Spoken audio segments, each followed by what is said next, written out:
Hello, everyone. Hello. Hi. How are you guys? Good, thank you. Good day? Has been. Thank Hi, God. Sabrina. Hi, how are you? Excellent. We're in San Francisco with my brother. Oh, that's a fun place to be. We're dying to figure out who the two birds are. That's a good question. I would like to know that too. I'll lecture on it. Here comes Elise. How Oh, you you go. Nice to see you. Good morning. So where's my text, Michael? Where's your text? That's a good question. So Hang on a second. Go so did here. Michael tell you we're in San Francisco today? I heard. It's what in San Francisco? In San Francisco, yes. Normally we were in Ottawa. You said you are in San Francisco, right? Yes. You're visiting. Yes, yes. Yes, we're in my In- brother-in-law's office. Yeah, It's not our office. looks like a fun place. Yes. Okay, let's just wait a couple of minutes and see if people come in. Mhm. So are you going to give other classes? I'll have to see. I'm jumping into like a learning program now, so it's going to be a little bit busy, and we'll see. But I will keep you posted if I do. Good. Yeah.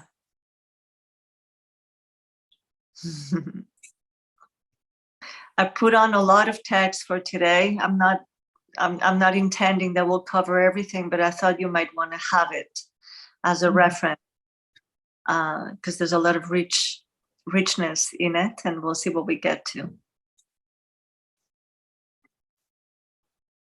But we'll get to the birds. I find that exquisite. Yeah.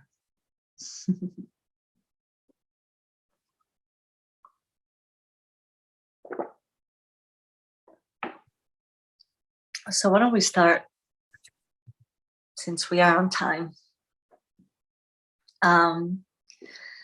I'd like to offer a kind of a direction for today, since we're going to be talking about Simcha. As we prepare to come into the room and to be present in our learning today, let's just kind of scan our day and find in our day things that felt particularly pleasurable. Any small thing that felt like, that was really nice. It's a small moment, a small encounter, a detail of something or other, something that you saw that was beautiful or inspiring in any way. So I would like you to just kind of like go through your day and see, where were moments like that, and see if we can kind of like access them. Okay, so let's kind of close our eyes, take a deep breath, and sink into your seats, into your present moment, and connect to your breath, the inhale and exhale. And when you have taken a couple of those and you feel kind of centered, see if you can begin your scan of today, since the short day that some of you had and the longer day that some of us had. Looking for those moments of pleasure, inspiration, joy, beauty, connection.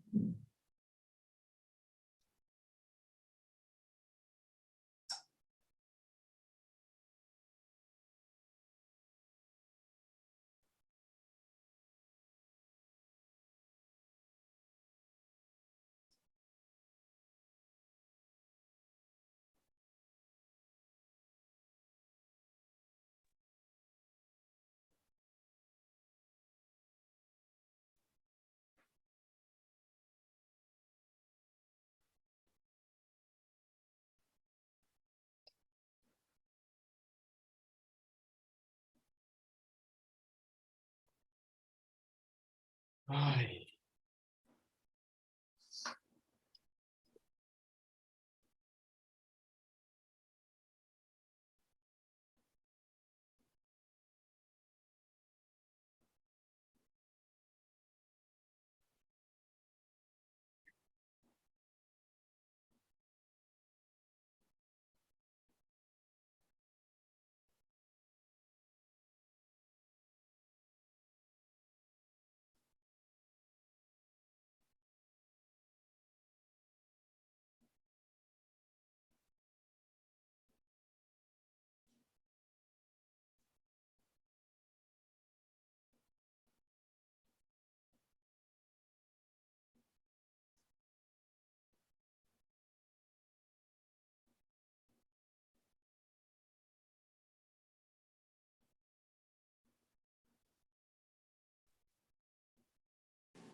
When you feel ready to come back, hello to the latecomers. I'm glad to see you. So I had asked, those who were in the beginning to scan through the day and see if you could find small moments of beauty, pleasure, joy, something like that in the day. And I will leave it, for those of us who have done the little exercise to keep it in mind, and hope we'll have a chance to talk about it as we go along the material. But for you guys also to kind of think about it and see if anything comes up and what comes up. And if there's any kind of discovery that comes from such a very, very, very couple of minutes exercise. So, I find it that is I'm glad that we're ending with the topic of joy. Because it's not only that Rabbi Nachman is so interested and it's so central in his teachings, the topic of joy, but in general, the topic of joy, especially in Hasidut, but I think in any spiritual practice, has a lot of weight. And especially in Hasidut, and according to Rabbi Nachman, joy is not just like, okay, in the same way that we have to develop simplicity or patience or gratitude or prayer or any other elements that constitute the elements of a spiritual practice or spiritual growth or development, especially for Rabbi Nachman, and I would say in general also in Hasidut, joy is not just like an element or a central element, it is the most important element, right? It is the final kind of like, the final goal is to attain the capacity for joy. So today we're going to be kind of like looking at joy from a particular perspective. And I'm not by any means giving you everything that Rabbi Nachman said about joy at all, obviously, right? In an hour and 15 minutes, we could not, view everything. But John had suggested or requested that we do something related to the body, to song, to dance. And I found that it was a great direction for me to kind of like help me choose the direction for today's session. And I'm very, very happy with the texts that we brought. Just one last thing to say before we begin even looking at the text is that it might be obvious to you guys now, maybe not, that joy in Judaism or in general, joy is like, it's a very difficult thing to define. On the one hand, we think of joy as a feeling, as an emotion. as a result of a, receiving something that we want, or the result of pleasure, the result of things that when they go well. And I think you will see maybe today in one of the things that Rabbi Nachman is bringing, that joy is not so much, or not exactly only a feeling, but more precisely is a state of mind. It's a choice. It's a practice. It's a kind of like, it's a practice that we develop intentionally to seek that state of mind that is called joy. And then we'll see that expressed in some of the texts that we're going to see today. Anything to say that you would like to say before we begin? Before we start? Okay, so let us get in there. So I'm going to open my text and get to the first text. Okay, so the first text begins with like one of the most famous slogans in Breslov, mitzvah gdola liot besimcha tamid. It is a great mitzvah to always be happy. Now, I might have said this before, there's no such a thing as in Judaism as like a mitzvah that is greater than other mitzvot. There's no gradation of mitzvot, of commandments in Judaism. All commandments are important, equally important. And yet Rabbi Nachman is calling a great mitzvah, which is not based, people say, where did he get that from? Like there's nowhere is written that there are greater mitzvot, greater commandments than others. And yet Rabbi Nachman is taking that kind of license and calling simcha, and to be always in a state of simcha, a great mitzvah. I think I'm going to read it in English because I feel like I want to be focusing on the content. So I'm going to start reading and maybe we'll take turns after that. So it is a great mitzvah to be besimcha tamid, to be always in joy or happy. I don't love the translation of be happy, but I like it to call simcha joy. And to make every effort to determinedly keep depression and gloom at bay. And in Hebrew, I think I should have read it in Hebrew to begin with. So I want to spend a little bit of time here. So he's saying two things. One, on the one hand, it's very important to be besimcha tamid, to be always besimcha. Simcha obviously means joy. And to strengthen yourself, leitgaber, to make an effort, to really, leitgaber is a very strong word. It's really like when something is difficult, is to make an effort to separate oneself from atzvut. And atzvut in Hebrew, or according to Rabbi Nachman, atzvut is depression. It's like a deep state of low mood, right? Like as we know today, depression. Umarash chora bekol kocho, and gloom, or kind of like sadness of a sort, with all his strength. So let's just pause here and kind of like think it through a little bit together. What is he assuming about simcha? What is he asking us to do when he brings in one of the most famous things that we know about Rabbi Nachman, is that we have to do two things, right? On the one hand, to be always in a state of happiness or in a state of joy, and the other hand, to separate ourselves from kind of like those negative, very, very strong negative emotions. Is that possible? Is that realistic? Does that make any sense? What do you guys think of that? Like he presents it as, I don't know, in a very simple way, in a very straightforward way. Do you find it that it is, in your experience, that straightforward? No, right, Linda? Why not? Well, when I was younger, then it was very difficult. But now, as I'm getting older and I have more time and I have more leisure, I can do this. I can relate it to this. So what does leisure have to do with it, at least? Like, can you say more about that? Or what? You know, Can you? because when you're younger, you have all those things coming to you. You're working. You have the stress of work. You have the stress of all the stress that you're having. So it's more difficult. I found I'm much You've- more happy now, and I'm much more aware that I'm happy now than when I was younger.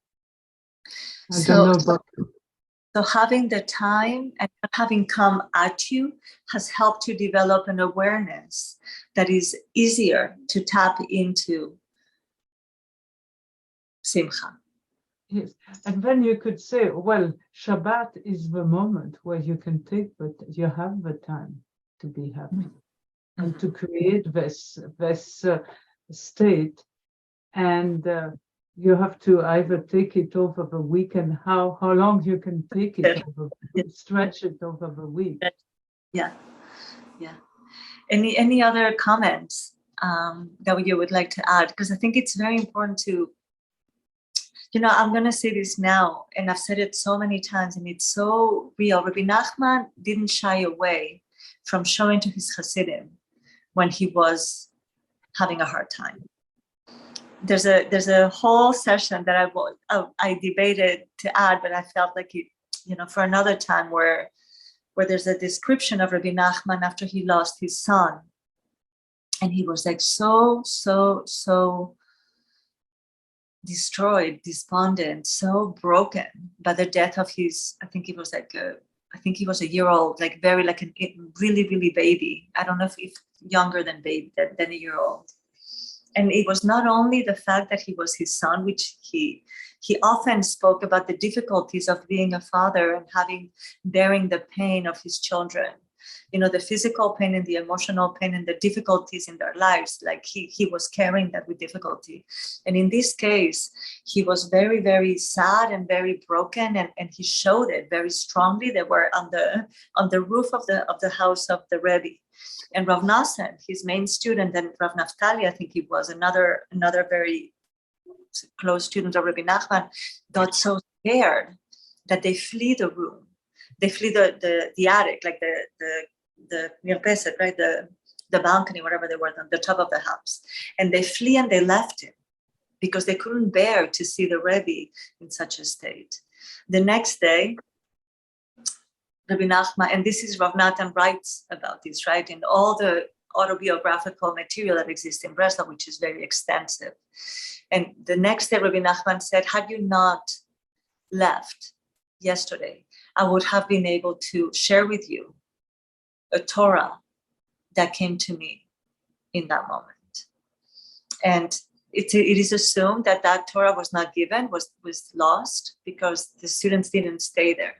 Now, why I'm telling you this is for different reasons. On the one hand is to show you a very small example, but there's many of these, of Rabbi Nachman acknowledging sadness, acknowledging brokenheartedness, acknowledging the experience of suffering, and the difficulty of the Hasidim to witness it's very difficult to witness suffering, as we all know, and we all have different ways that we respond to that.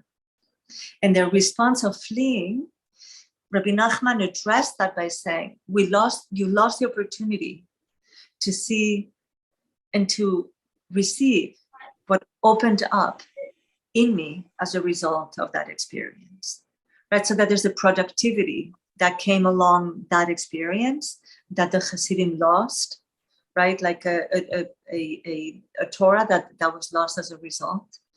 And it's an incredible story, and I think about it often when I think about suffering, and I think about great people who direct us towards increasing simcha, and yet can also experience deep states of suffering. And with that to say is that obviously we're not talking about just be besimcha and don't be in touch and don't relate and don't acknowledge that life is filled up with suffering and with challenges and with situations that we wish we didn't have to go through. And yet, within that, Rabbi Nachman, the Torahs that I'm going to bring you today address that tension, the relationship between be besimcha and what happens to the sadness. So in this case, Rabbi Nachman is saying, le'archik, separate. Do every effort that you can to make a separation between yourself and that intense depression or sadness. Do anything you can not to fall into that.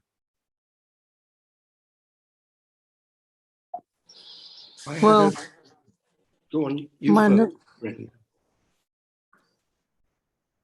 I don't know who was talking first. It's hard to do that in Zoom. Linda. I wasn't talking. Brenda, were you talking? Yes, my nephew OD'd also. And trying to feel the pain that my sister feels and trying to keep the anguish away out of my life and keeping it separate has been difficult. Yes. But with these classes, I found it that I'm able to. Thank God. But the thing is like, right, there's an assumption here that they coexist. And we're going to see that coexistence of joy and sadness is a very mature presentation of the mitzvah gdola, right? The big mitzvah, the biggest mitzvah is to be the simcha. Yeah. And the question is how to do that. Yes, Anne. I have a couple of thoughts. One is the terrible impact that gloom and depression have on the people around the person who's suffering it. I mean, it may, I guess that story of the Hasidim fleeing from it, almost like for their own protection. But, Yes. you know, when a parent, for example, is very depressed, it has a terrible impact on children, a long-term impact. Yeah. And so I think I really appreciate that Rabbi Nachman not only acknowledges it, but really describes it, lives in it. It's important. I believe that there's now more, maybe more science, more opportunities, more techniques for transforming emotions, rather than, I don't know whether separating from them. I don't know if that's the word I would use, but I think it's possible to transform the energy of an emotion by really deeply being in it. I know that's part of the Tibetan tradition, and I think it's actually part of our tradition as well. Beautiful. I like the translation into transformation, right? Like instead of separation in a certain way, because there is a continuum in a certain way. We talked about the bridge. I don't know when it was. Yeah, thank you. That's a very good insight. And anyone else? John, you wanted to? Linda, John. Briefly, sorry, Linda. It was changing tack slightly from the gloom and the depression to negative thinking as a kind of habit. And although obviously he's not telling us here what the effect of negative thinking, which I think one can sort of begin to observe and catch and transform, as has just been described. And I remember perhaps a line that I read in a book of quotes by Rabbi Nachman, something like, see if you can work on having no negative thoughts. And I mean, it's very, very hard. You just stand in the line at the supermarket and the mind's going off negative thoughts about everybody around you. But I think for me, catching the small early thoughts is one way that they don't snowball into the big depressions and glooms. And anyway, I just perhaps thought that was something to mention. Thank you. I think that awareness of the negative thinking that we all carry throughout the day is a very good, it's a very good skill to have to help us become aware of how we're thinking and therefore redirect ourselves in more positive ways. Linda, you wanted to say something? It's to make every effort to determinedly keep depression and gloom at bay, make every effort. And I think, because I do get low a moderate amount, and it's something I struggle with or have struggled with. And I think the issue of catching the depression also when it's early and saying, oh, I seem to be getting in that cycle. What can I do to keep it at bay? Yeah. Right. The earlier, the better. Pardon? The earlier, the easier, the better. Yeah. All right. Let's move on. I'm going to get into the text. Okay. And now he says something that is like quite, in a certain way. Okay, I'm curious to see what you guys think. I'm going to just read in Hebrew because for some reason I find that it has more depth when I read in Hebrew. And I might go back and forth.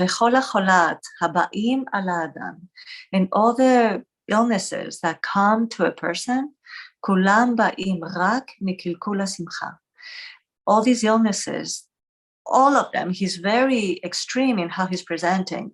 All the illnesses, kulam, all of them come from a defect, from a flaw in joy. And now he's going to explain the mechanism of it. And I'm just going to read it in English now. For there are 10 types of song which are synonymous with joy. And he's going to base that connection between song and joy from a pasuk, from a verse from Tehillim, from Psalms, that talks about a 10-string instrument that caused King David to rejoice. So this 10-string instrument, which was his lyre, I think, he was able to bring simcha, to bring joy to himself by playing. And from there, Rabbi Nachman is making a strong connection between joy and song or music or negina, right? And then he continues, as these 10 types of song enter into the 10 different pulses, giving them life. So song affects the pulse of a person, and they're in the same way that there are 10 prototypes of song, there are also 10 types of pulse. And those pulses are vitalized by the song, i.e. by the simcha, and it gives them life, it gives them vitality. Therefore, if there is a fault or flaw in the joy, which is synonymous with the 10 types of song, then the different pulses become irregular due to the fault in the 10 types of song/joy, giving rise to illness. So a pause, right? There's a very strong connection here between illness and the lack of vitality, right? So we have, in a certain way, and that's something that I wanted to draw your attention to, joy. Joy is related to vitality, is related to the ability to create a flow of life in the person. And that comes through song, and that comes also through the body. So joy is seen as an embodied experience of vitality that is very much dependent on this transmission of vitality that occurs through joy, and that also happens through song or music. It's a fascinating connection, right? To think of joy in the body, which in a certain way we can think of, and we know today with all the research that we have about joy also, how much the state of mind of a person can have effects on the health of a person, right? And vice versa. But definitely in that direction as well, right? We're learning that to be true. Yes, Brenda. Yes, talking about that, I had a dream last night where I was swimming, but it wasn't swimming through water, it was swimming through words. And The I got word. words like poems and stuff, and the Torah, and it was strange. Oh my But God. anyway, Anyway, when I woke up, I was exhausted and I could barely walk and Oh my God, that's incredible.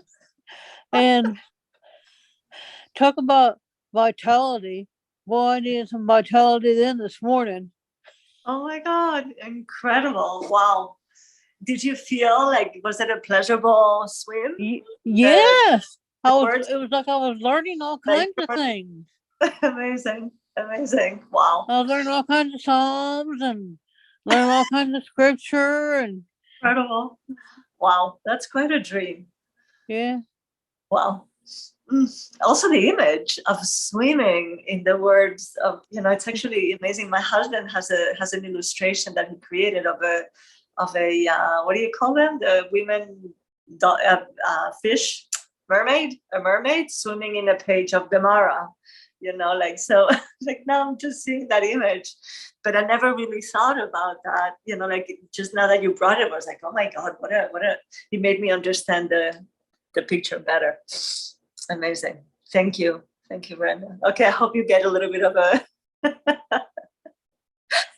reconnecting to vitality by learning in a more cerebral way today with us. Okay, any other comments on this incredible connection between song, pulse, sickness, vitality, and joy? Yes, Anne. Yeah, I want to recommend a book that my book club just recently read called The Secret Music of Tordesillas, which was this place in Spain, and you may know because the Mad Queen, who was the daughter of Ferdinand and Isabella, lived in this castle. She was sort of forced to live there, and her brother died, but he was.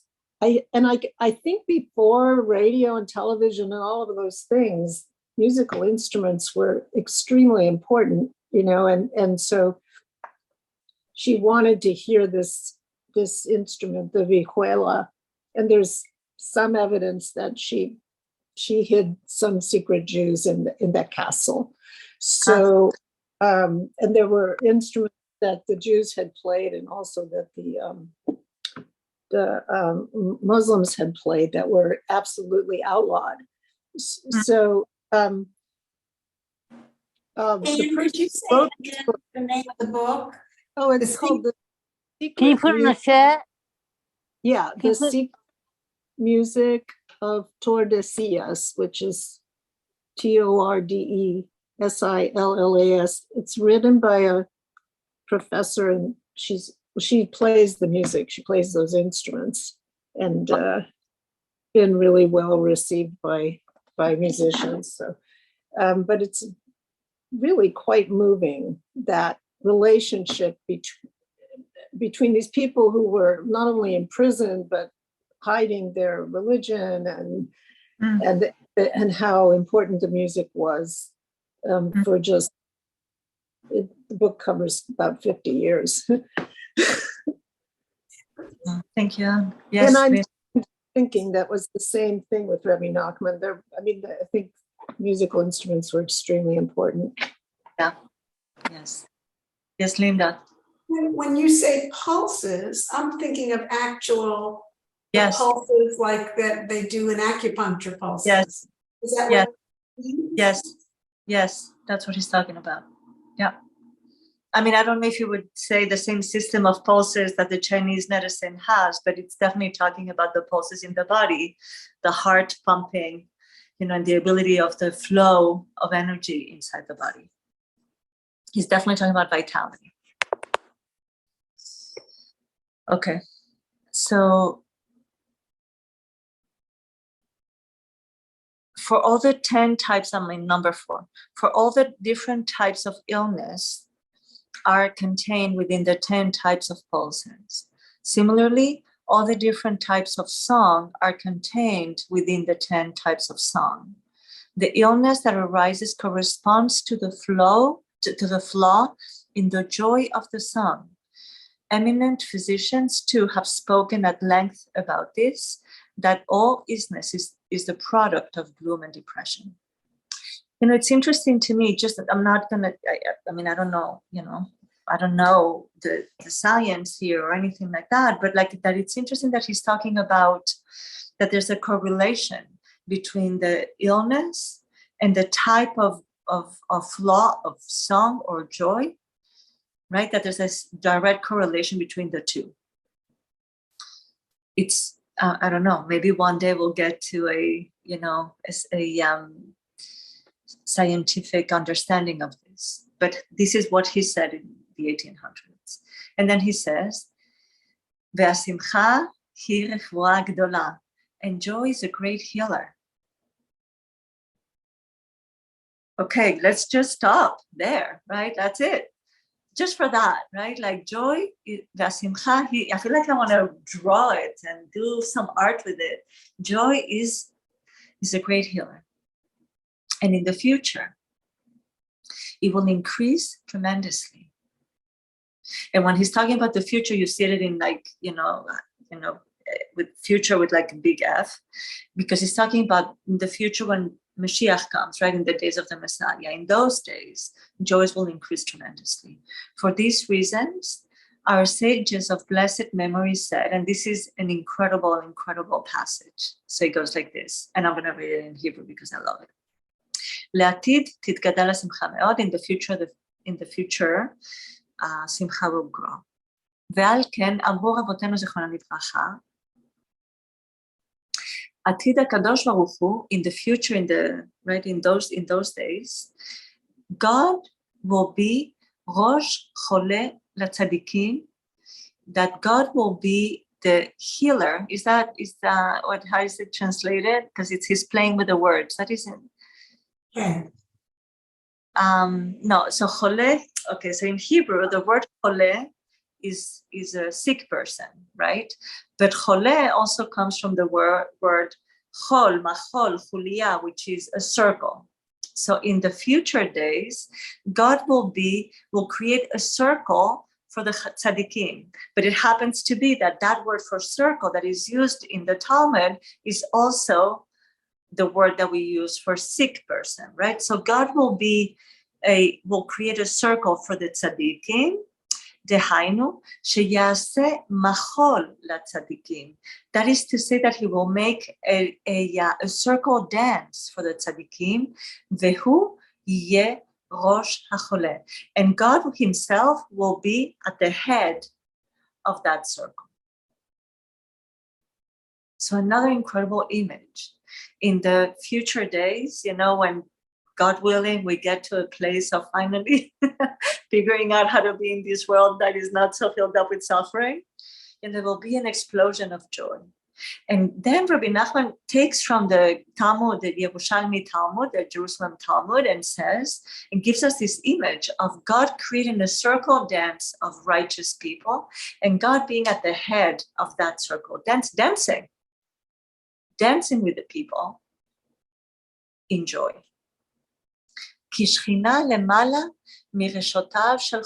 now he's going to take us into another way that the sages relate to how do you bring healing to a sick person, by the mitzvah of Bikur Cholim. Bikur Cholim is a commandment to go visit sick people, and by going to visit sick people, the sages say that we take away a part of their sickness so that they can be healed. And that's why there's such an emphasis on always visiting the sick, because we help in their healing by the visit.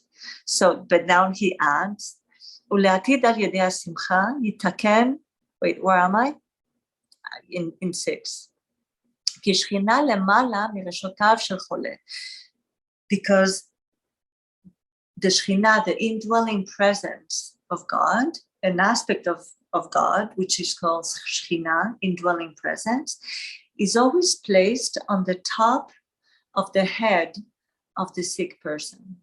As it is explained in the Talmud, what is from the Psalms, God sustains him from the sick bed. Because a sick person has no vitality. And ורק השכינה מחיה אותו. And only that indwelling presence can give him vitality. ולעתיד, and in the future, על ידי השמחה, through שמחה, יתקן כל החולת כנ"ל. All the sickness will be healed, will be cured. ואז יהיה השם יתברך ראש לחולה. And in those days, God will be at the head of the sick person, דהיינו ראש המחול, that is to say, the head of the circle dance. כי השמחה היא בחינת תיקון החולה. Because simcha is an aspect of the fixing or the healing of the sick person. ובשביל זה נקראים השמחה והריקודים חולה. And for that reason, the simcha and the dance are called chole, have the same words as sickness. כי הם תיקון לחולת, because they are the fixing of the illness. There's a beautiful story that I had a thought to bring, but I kind of lost the thought until this second, and I didn't bring it to you. That Rav Nassim, Rabbi Nachman's main student, writes about himself that one day he was about to get to bed, and he was in bed, and he realized that he had not danced that day. So he got out of the bed and danced. Right? He must dance every day. So I love to dance personally, like, in another lifetime, maybe I'll be a dancer, God willing. But I can, and I can relate to the generative, ability of dance to bring simcha. And I don't know if you've ever had an experience of going to a Jewish wedding and dancing at a Jewish wedding. And I don't know if you've ever felt that like kind of surge of simcha that happens in those contexts. Like I remember very vividly many weddings where I was like, I just couldn't contain it. I was like, it's too much for me. Brenda, you wanted to say something?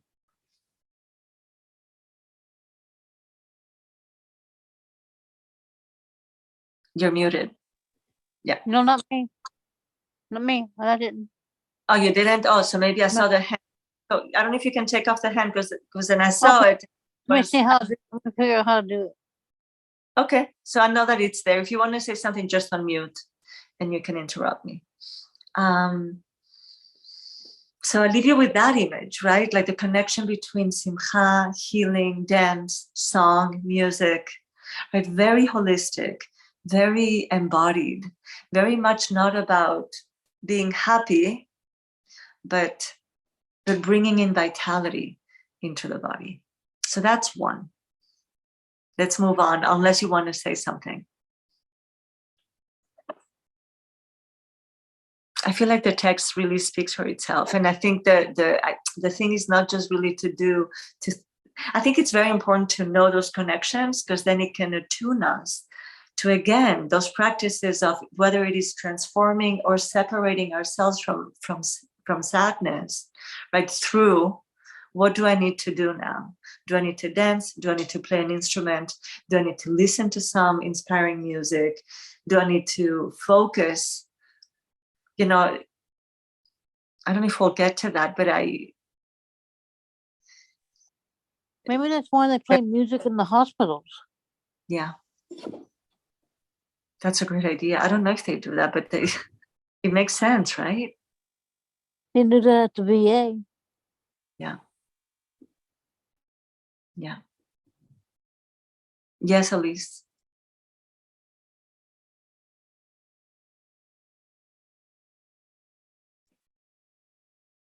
Yes, we have a friend who is a musician, and he goes regularly, I think every week, to a retirement home to bring this music and to involve people with the music. So to bring them joy and to bring them some kind of healing as well. Quality. Right. Yes. Beautiful. Yeah. Yeah. All right.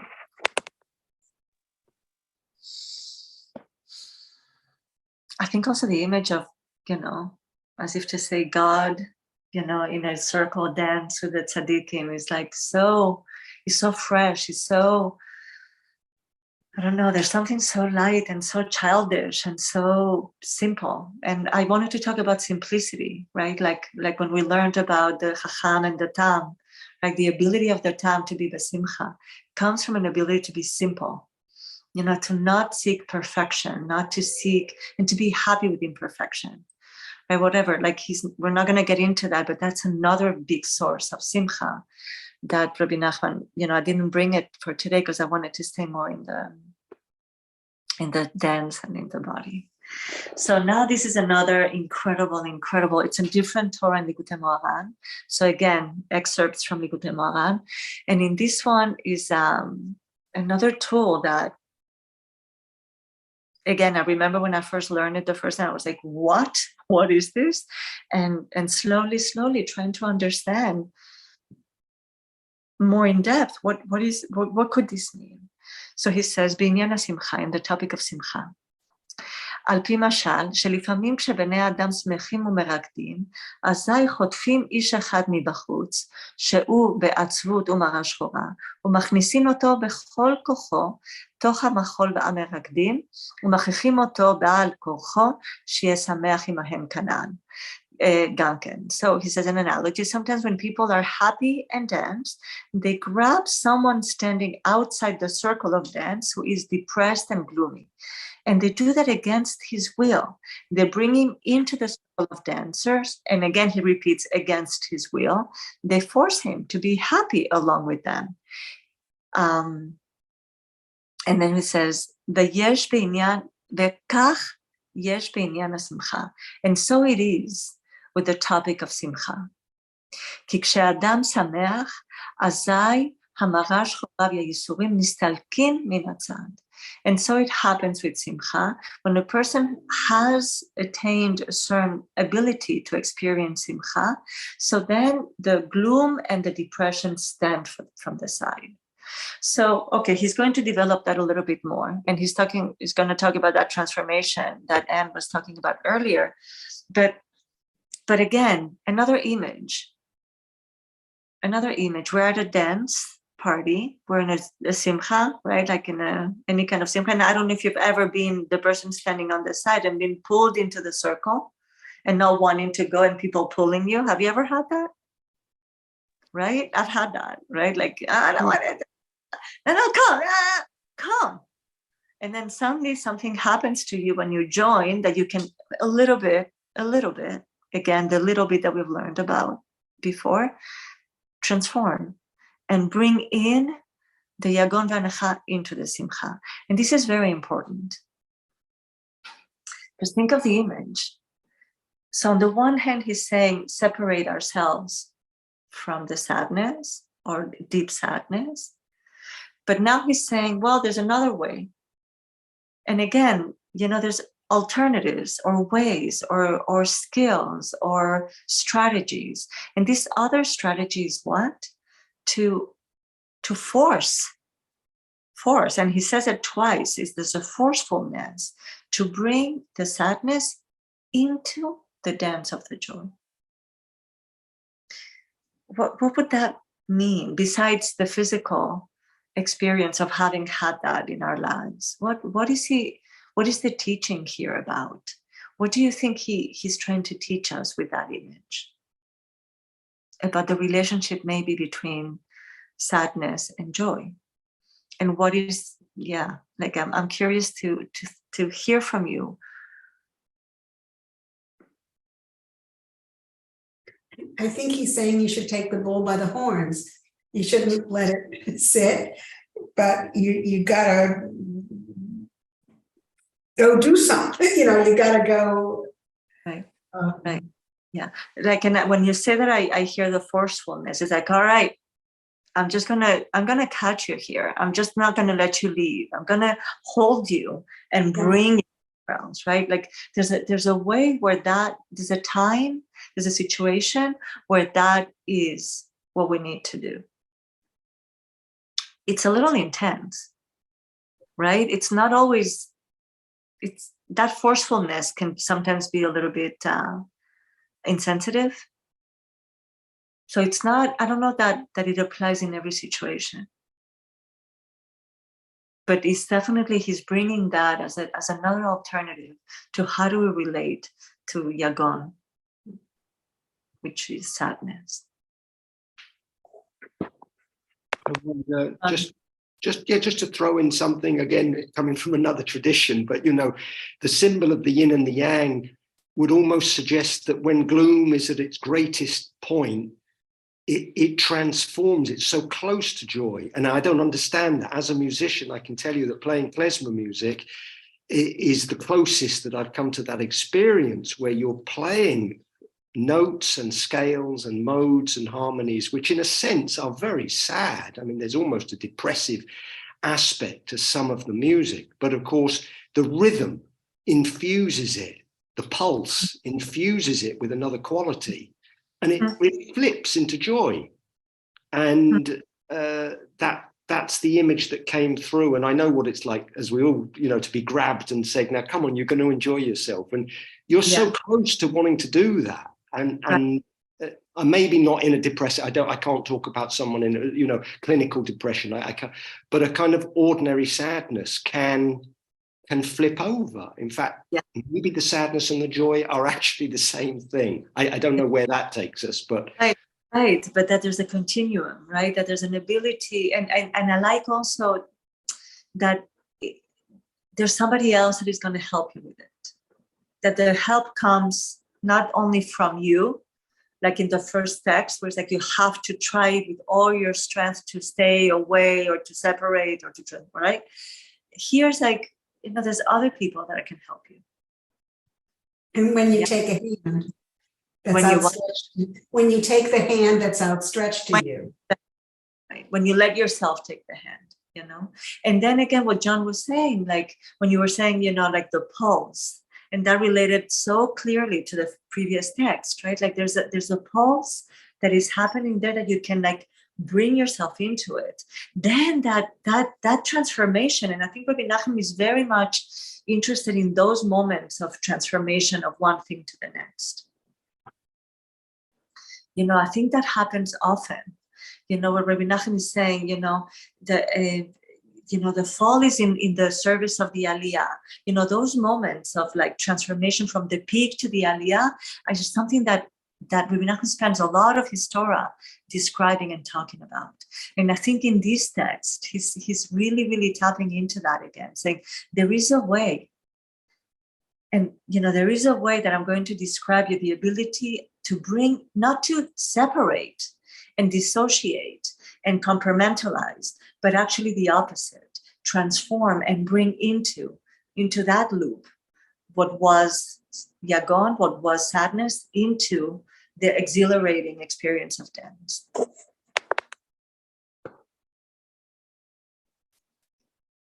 And then he says, aval ma'ala yetera. And it's even greater. This is a little bit what I was referring to before. Leitametz lirdof achar hamara shchora. In this case, it's to go after, to take effort, again, effort, to go after the sadness, uleachnis ota gam ken betoch hasimcha, and to enter and to bring it also into the simcha. בתוך השמחה, into the שמחה, באופן שהמרה שחורה בעצמה תתהפך לשמחה, so that the sadness or the depression or the deep sadness will transform itself into שמחה, שיהפך המרה שחורה בכל הייסורים לשמחה. So, כדרך הבא לתוך השמחה, שאז מגודל השמחה והחדווה מתהפך כל הדאגות והעצבות והמרה שחורה שלו לשמחה. So, you read it, you probably were reading the translation as I was reading, but like, again, he's talking about, he also, again, we can't, all the connections, that I'm thinking of right now. There's another incredible Torah that Rabbi Nachman is talking about Yitro, which is the father-in-law of Moses, and how the giving of the Torah is in the parsha, and the portion of and it's named after a non-Jew. Not only not a non-Jew, but like like a priest, a Leon, like the priest that saw all the, that was an expert in spirituality, right? But not Jewish, right? Like the expert of the experts of all kinds of spirituality. And the giving of the Torah is not Moses, like the name of that portion is not Moses, which would make sense, but Yitro. So whatever. So there's a lot to say, and the Gemara and the Talmud spend a lot of time thinking about what does it mean that Yitro came, and why does he get such a, right, kavod? It's an incredible thing. But Rabbi Nachman says something incredible. He says that the greatest glory of God, and again, another superlative, the greatest glory, the greatest expression of glory of God is when somebody that is very, very far gets close. And then he talks about Yitro as, he was immersed in idol worship, and he was immersed in all the types of idol worship that existed, and he was, right, a priest of idol worship, and he came close. And similarly, he says, that also happens with converts. When a convert comes close and becomes Jewish, that's the highest expression of glory of God. And so it is with ourselves. When we are far away and we come close to God, to our sense of mission, to a sense of like our true connection to who we are, which by definition in Rabbi Nachman's world means to come close to God, that's also an expression of glory of Hashem. And this is the same idea, I think, in the way that I understand it, is the ability to bring, not just to stand aside, which he said you should do, but no, this is a higher level of our relationship between suffering and sadness. And simcha is to bring that sadness into the dance circle again, that vitality, that transformative embodied vitality that has the capacity to change yagon to simcha, sadness to joy.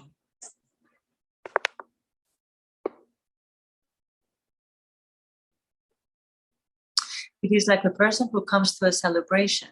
The abundant joy and happiness then transforms all his worries, depression, and gloom into joy.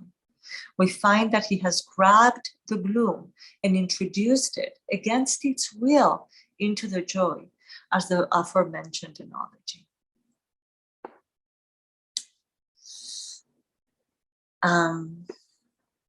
And now we have the birds. So let's read the birds together. Let me give you a little bit of background. So this is an excerpt from the last of the Sipurei Maasiot, the last of the stories of ancient days, right, which are the 13 tales of Rabbi Nachman.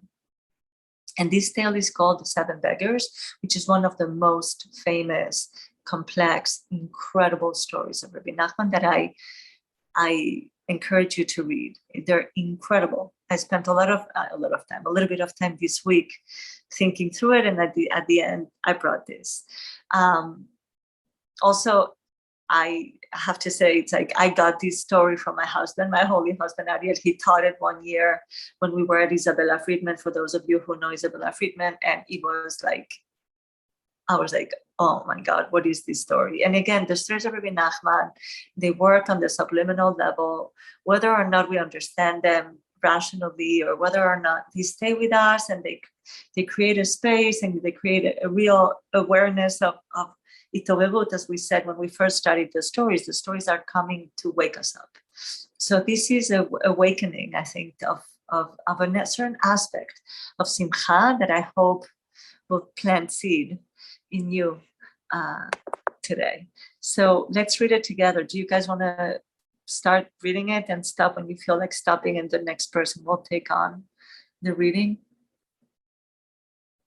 So, okay, let me just say one more thing. So this story is complex, and it's 7 different days of a wedding, which is very much related to the topic of simcha. And the story itself is introduced by, let me tell you, I'm going to teach you about simcha, but we really didn't have enough time to bring it all. And each day of the wedding, each day of the Shiva Brachot, the 7 meals that happen after the wedding, a different beggar comes to the wedding and offers a present to these 2 children that were lost in the forest and got married. And so this is the I think it's the 4th beggar, if I remember correctly. I really don't remember right now which one he is, but he is the crooked neck. Like, he's got a hunchback, I think. He's the hunchback beggar, if I remember correctly. Okay, and he tells the story about these 2 birds. So let's begin. Who would like to read? You can read. I can read. Okay, thank you. There are 2 birds, one male and one female, and there's just one pair in the world. The female got lost. He seeks her, and she seeks him. They had sought each other over very long, until they lost their ways, and so they can no longer find each other. So they stood still and made themselves nests. He made him a nest nearby one of the 2 countries, and not actually near it, except that in consideration of a bird's voice in his called voice, it is cleared near. Since from the place where he stopped and made him a nest, they can already hear his voice in that country. And likewise, she also made her a nest near the 2nd country, that is, likewise, not right nearby, except from there her voice could be heard over there. And when night comes, then this pair of birds begin both wailing, for he bemoans her, and she bemoans him, wailing with a very big yell. And this is the wailing sound heard in these 2 countries, because of which they must all begin wailing intensely there, and they cannot sleep. So did the crooked neck continue telling. But they would not believe this, and said to him, "Will you lead us there, that is to the birds?" He said, "Yes, I can lead you there, except how can you come there? For if even here you cannot bear the sound and must all wail, when you will come there, you will surely be unable to stand it at all. And by day one cannot stand the joy there, for by day the birds gather together by each of them separately, that is to him and to her, and console them and make them happy with extremely great joys, and they tell them words of consolation.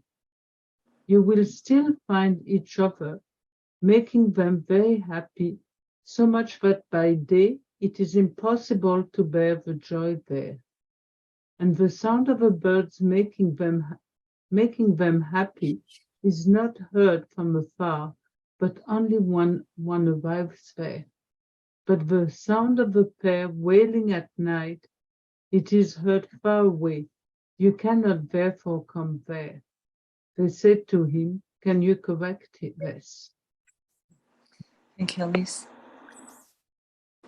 Do I keep going? No, that's it. That's what I brought.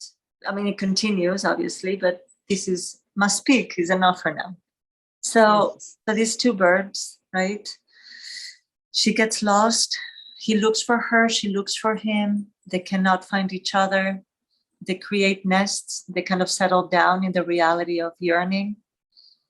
And the wailing at night is so intense that nobody can sleep. And it's heard miles and miles and miles away from each other. And there's this overpowering, intensely difficult image of wailing.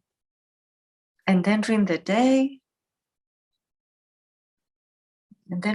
there's a gathering of other birds that console the birds that are still separated from each other. And the joy is also impossible to hold. And the joy comes not from finding each other, but from what?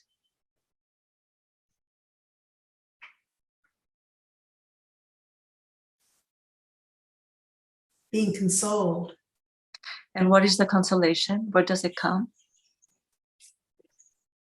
That they will find each other. That they will find each other, right? From like a hope or a possibility, it's connected to the possibility of re-encountering each other that brings the joy.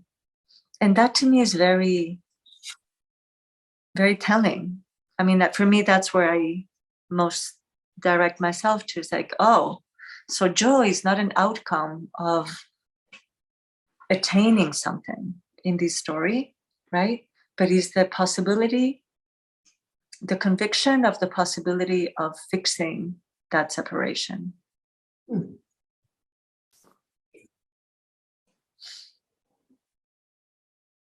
Right?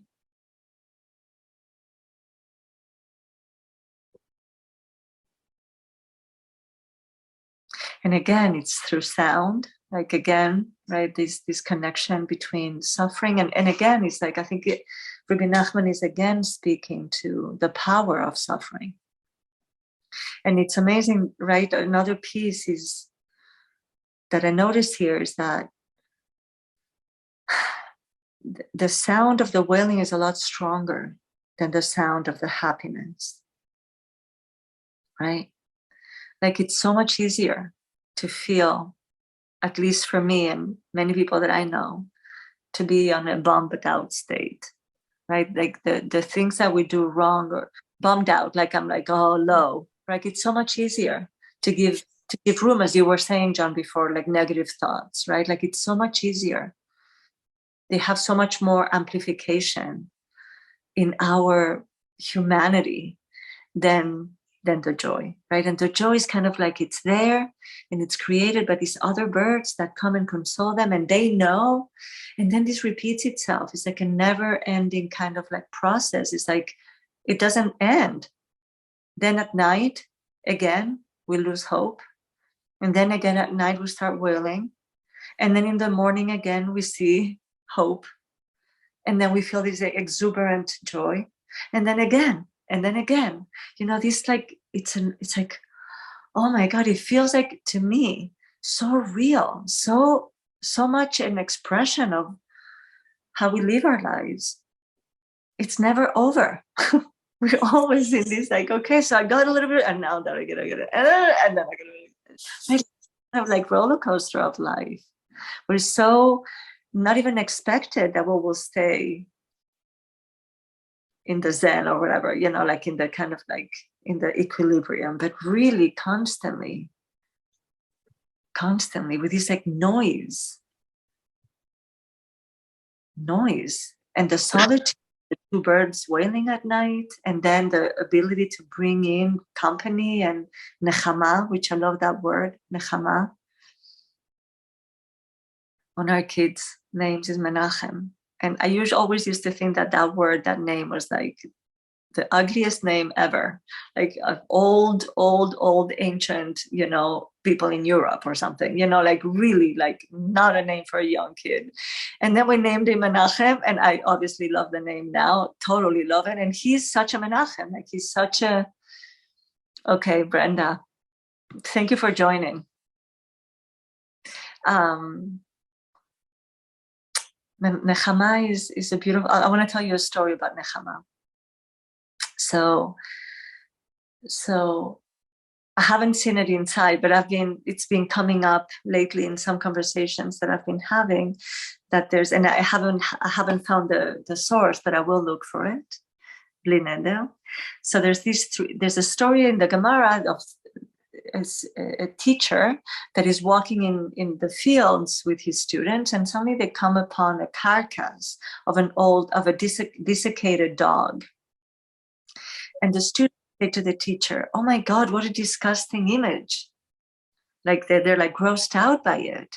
And the teacher says, but doesn't he have white teeth? Right? I think that story is it's like, I think that's what Rabbi Nachman is teaching. Yes, there's suffering. Yes, there's yearning. Yes, it's unresolved. Yes, the two birds are not together. Yes, they're wailing like crazy. Yes, we can't sleep. Yes, we worry. but there's nechama. There's always nechama. There's always, yes, Ali. Yeah, there's always a beauty. It's just again a question of a perspective. Which perspective of everything on life you're going to look at? Are you going to look at the negative, or are you going to find a beauty in it? Right. I think true, but I think it's very important to acknowledge that they both exist, right? Like if though we want to see the beauty and we want to stay in the positive and we want to separate from those negative thoughts, they're there. They exist. And we have to work with them. Yes, Linda. The last sentence is, they said to him, who's him? Can you correct this? Yeah.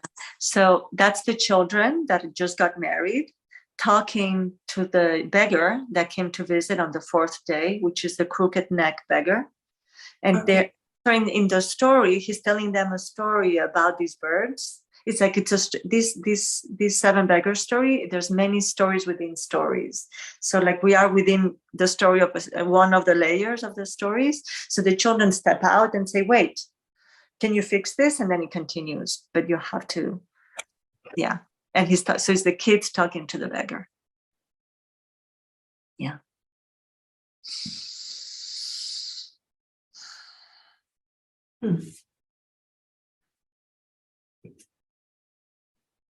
Yeah. I like, there's experiences that are hard to put in words sometimes. And sometimes reading the stories, I tap into like a sense of like, again, an embodied experience of like something else.